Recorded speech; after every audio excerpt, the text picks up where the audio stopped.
Welcome to my சமையல். இன்றைக்கி vegetable biryani எப்படி செய்கிறதுன்னு பார்க்கலாம்.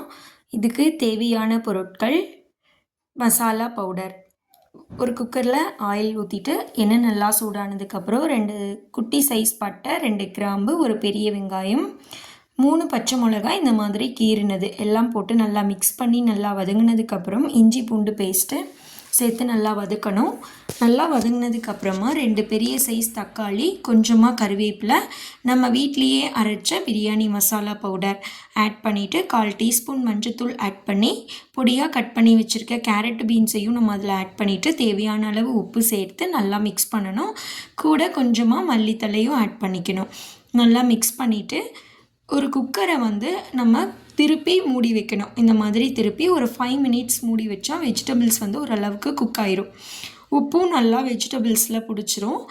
நல்லா வெந்துருச்சு இந்த அளவுக்கு. அதுக்கப்புறம் நம்ம மிக்ஸ் பண்ணி விட்டுட்டு அரிசி 2 டம்ளர் எடுத்து நான் ஒரு அரை மணி நேரம் தண்ணியில் ஊற வச்சுருக்கேன். இதில் நம்ம கழுவி எடுத்து அரிசியும் ஆட் பண்ணிக்கலாம். 2 டம்ளர் அரிசிக்கு 4 டம்ளர் தண்ணி ஆட் பண்ணிவிட்டு உப்பு காரம்லாம் டேஸ்ட்டு பார்த்துட்டு தண்ணி நல்லா கொதி வந்ததுக்கப்புறம் ஒரு குக்கரை மூடி போட்டு மூடி வச்சிடலாம். கரெக்டாக ஒரு 3 விசில் வந்ததுக்கப்புறம் நம்ம ஓப்பன் பண்ணி பார்க்கலாம். பாருங்கள் எந்த அளவுக்கு உதிரி உதிரியாக டேஸ்டான பிரியாணி ரெடி ஆயிடுச்சு. நம்ம இது முழுக்க எந்த ஒரு பவுடருமே ஆட் பண்ணலை. வீட்லேயே அரைச்ச மசால் பவுடர் தான். உடம்புக்கும் ஹெல்த்தி, ரொம்ப டேஸ்ட்டாக இருக்கும். நீங்களும் செஞ்சு பார்த்துட்டு எப்படி இருந்ததுன்னு கமெண்ட் பண்ணுங்கள். தேங்க்யூ.